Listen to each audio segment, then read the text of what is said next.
take a risk, figure out why you exist. I believe I've said this.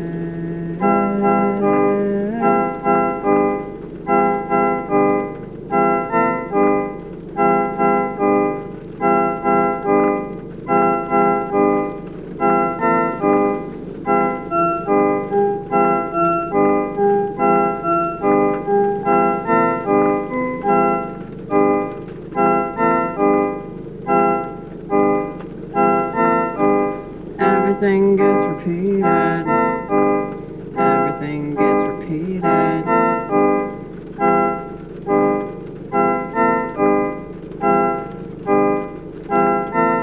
Cause life can't be defeated. It's the same shit. It's the same shit. It's the same shit. It's the same shit.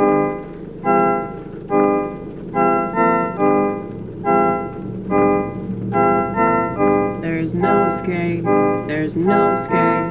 Don't matter how high you are, you're gonna come down eventually.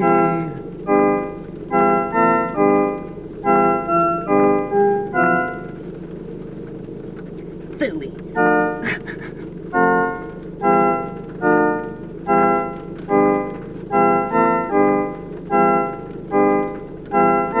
I'm also not looking at the keys. Maybe if I looked at the keys it would help, but I just want to feel them, man.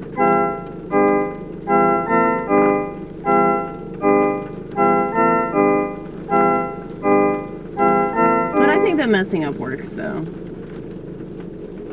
Especially if something better comes out of it. But also, like, when I draw attention to it and I make a joke about that.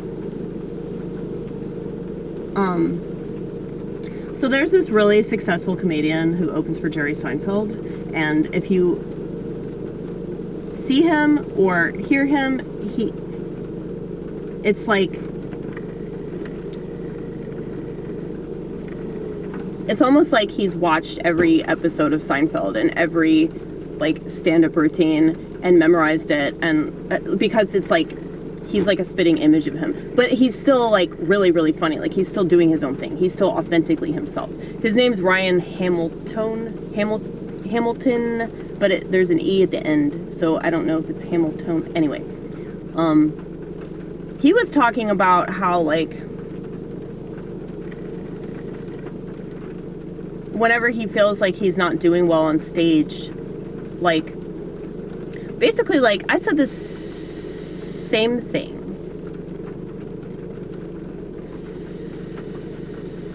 I don't know why I said it like that. I said a very similar thing several months ago when I did a set at Bobby's Idol Hour and they weren't on my team.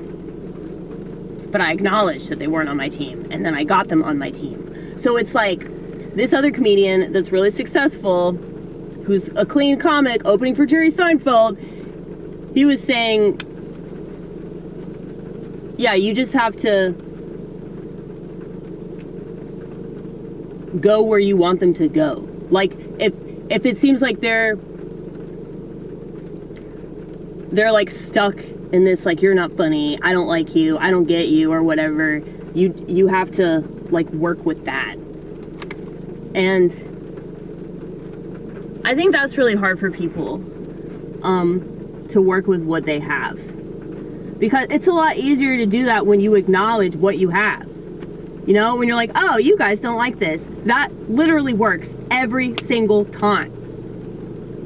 Every comic that I see on stage that is bombing, all they have to do is acknowledge that, and then it gets everybody. Because people like humility. They do. Sometimes. Well, there's a little self-deprecation there, too. So I don't really know if it's actual humility or just noticing that nobody's laughing. Noticing that nobody gets you. Noticing that people really aren't into it. So if you want them to get into it, you have to change their mind. And the only way that you can change their mind is by acknowledging what their mind is currently telling them. So yeah. That's just something I've picked up on over the years. And I cannot believe I've been doing this as long as I have, but at the same time, like, I haven't really been actively pursuing it or anything. But, you know, there are people that started after me that are, like, getting booked everywhere. And, you know, we can argue over what those reasons are, you know, like, oh, this person's just politically correct, or they're willing to play the game, or they're in a wheelchair. So, you know, like, there's a lot. Like, it's a completely different scene now because of politics. So when I say that politics has changed things, like, okay, I think it was Andrew Breitbart that said that politics is downstream from culture. The culture is now the smartphone. So the fact that people are paying more attention to what's on that phone, they're paying more attention to shit on the internet than anything else. That's why the politics have the persuasion that they do. It's not because politics is in fact more important than it's ever been. It's because of the fact that everybody has a phone in their hand that's more important than anything ever. Ever. Way more important than your children. Okay? I mean, because you're paying way more attention to that than you are your children. I don't know how many, like, women's Instagram reels have to prove that. But anyway, see, this is my very critical observation of American families. This is my very critical observation of phone addiction and how much it has ruined pretty much everything, okay? And so I want to talk about that more than I want to talk about anything else. The whole reason I got into comedy is because I know the threshold of technology and how bad it is for your brain. And so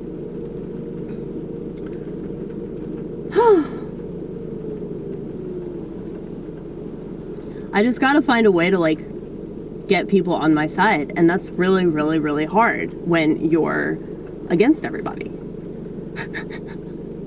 Well, that's how they feel, you know, because it's like an attack. It's an attack on their lifestyle. You know, it's just like when gay people or trans people get mad that you don't like that about them. It's like, okay, does everybody have to agree with you? Does everybody have to, like, be cool with whatever you are in order for you to be chill, you know? Because, like, it just doesn't matter. Like, I'm used to people, especially when I tell them I'm schizophrenic, it's like, it's a litmus test.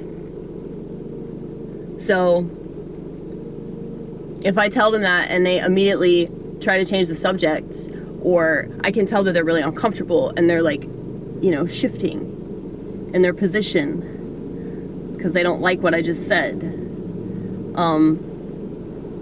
Like, I've had to get used to that. But because of the political persuasion, people think, oh, well, if you don't accept me, then you just want me dead. you just want me to die. All because you don't like me sticking my penis into buttholes. You know, you just want me to die. You don't accept me.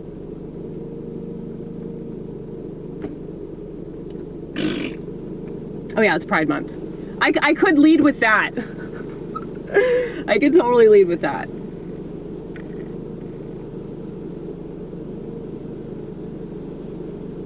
I could do joke after joke after joke about being an unconventional gay person. And